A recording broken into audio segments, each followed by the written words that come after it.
Logical reasoning की दुनिया में एक सवाल है जो हर एग्जाम में आता ही आता है। वो है एनालॉजी, जिसे हम सादृश्यता भी कहते हैं। तो आज हम मिलकर इसी के कोड को क्रैक करने वाले हैं। अच्छा, तो चलिए सीधे एक सवाल से ही शुरू करते हैं। अगर डॉक्टर का रिश्ता हॉस्पिटल से है, तो एक टीचर का रिश्ता किससे होगा? सोचिए। खैर, इस चर्चा के आखिर तक ऐसे सवाल हल करना बाएं हाथ का खेल लगने लगेगा। तो सवाल ये है कि ये एनोलॉजी, ये सादृश्यता, आखिर है क्या भला? देखिए, ये सिर्फ दो चीजों में कोई सिमिलैरिटी ढूंढना नहीं है। नहीं, असल में ये दो जोड़ियों के बीच के रिश्ते को, उनके कनेक्शन को पहचानने का खेल है। बस यही इसका मेन फंडा है और इसे समझना ही सबसे पहला स्टेप है। अगर सीधे सीधे कहें तो सादृश्यता का मतलब है समानता। पर रुकिए, ये कोई आम समानता नहीं है। ये असल में दो चीजों के बीच एक लॉजिकल कनेक्शन ढूंढने जैसा है। मतलब जैसे ही हम पहली जोड़ी के बीच का रिश्ता, उनका लॉजिक पकड़ लेते हैं, बस उसी लॉजिक को दूसरी जोड़ी पर अप्लाई करना है और पहेली सॉल्व। और ये रहा इस पूरी पहेली का बेसिक स्ट्रक्चर। इसका ढांचा, ए का जो रिश्ता बी से है, बिल्कुल बिल्कुल वही रिश्ता सी का डी से होना चाहिए। बस हमारा काम सिर्फ उस छिपे हुए लॉजिकल रिश्ते को ढूंढ निकालना है। समझ लीजिए, यही इस खेल का सबसे बड़ा और एकमात्र नियम है। ठीक है, तो अब जब नियम पता चल गया है, तो इसे सॉल्व करने के तरीके पर आते हैं। एनालॉजी के किसी भी सवाल को सॉल्व करने के लिए एक पूरा ब्लूप्रिंट है, जिसे हम इसके 4 पिलर्स या 4 स्तंभ भी कह सकते हैं। चलिए देखते हैं कि ये क्या है। देखिए, एनालॉजी के सवाल मोटे तौर पर 4 तरह के होते हैं। पहला है वर्ड एनालॉजी, दूसरा लेटर एनालॉजी, तीसरा नंबर एनालॉजी और चौथा मिक्स्ड एनालॉजी, जिसमें ये सब मिल जाते हैं। तो चलिए एक एक करके इन सबको समझते हैं ताकि कोई भी पैटर्न ना छूटे।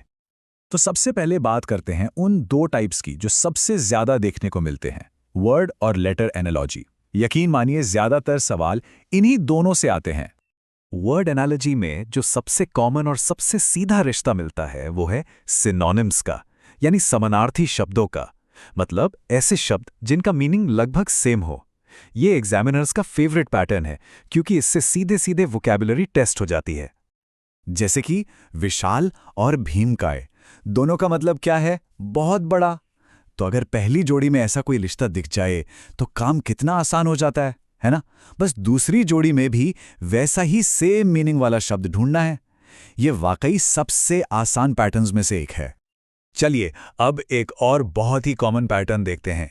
ये है एक वर्कर और उसके टूल के बीच का रिश्ता, मतलब कामगार और उसके उपकरण का। यह लॉजिक बड़ा सिंपल है। एक इंसान अपने काम के लिए कौन सा खास औजार यूज करता है? इसका सबसे क्लासिक एग्जाम्पल लेखक और पेन। एक लेखक अपने काम के लिए, लिखने के लिए पेन का इस्तेमाल करता है।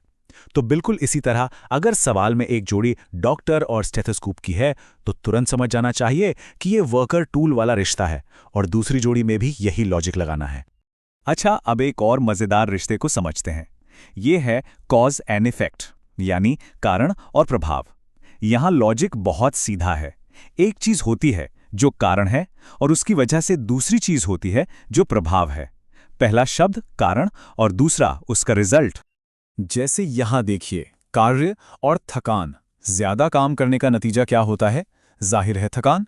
एक नेचुरल कॉज इफेक्ट रिलेशनशिप है। बस सवाल में यह पहचानना है कि क्या एक चीज दूसरी चीज की वजह बन रही है। और हां, जहां सिनोनिम्स हैं, वहां उनके उल्टे एंटोनिम्स यानी विलोम शब्द भी तो होंगे ही। ये भी एक बहुत ही कॉमन पैटर्न है। यहां दो शब्द एक दूसरे के एकदम ऑपोजिट, बिल्कुल उल्टा मीनिंग रखते हैं। इसका सबसे अच्छा एग्जाम्पल है गरीब और धनी। ये दोनों एक दूसरे के एकदम ऑपोजिट हैं। तो सवाल सॉल्व करते समय हमेशा ये चेक करना है, क्या जोड़ी में शब्दों का मतलब एक जैसा है या फिर एकदम उल्टा। तो वर्ड्स वाले रिश्ते तो समझ लिए। अब बारी है लेटर्स की, यानी अक्षरों पर बेस्ड पैटर्न की। यहां लॉजिक थोड़ा अलग होता है और ज्यादातर ये अल्फाबेटिकल ऑर्डर पर टिका होता है।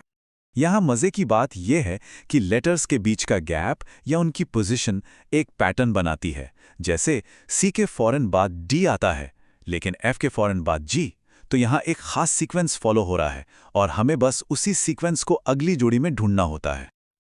पर रुकिए, ये हमेशा सिर्फ सीक्वेंस का खेल नहीं होता। कभी कभी पैटर्न थोड़ा और ट्रिकी हो सकता है, जैसे कि वॉवल्स और कॉन्सोनेंट्स के बीच का कोई रिश्ता।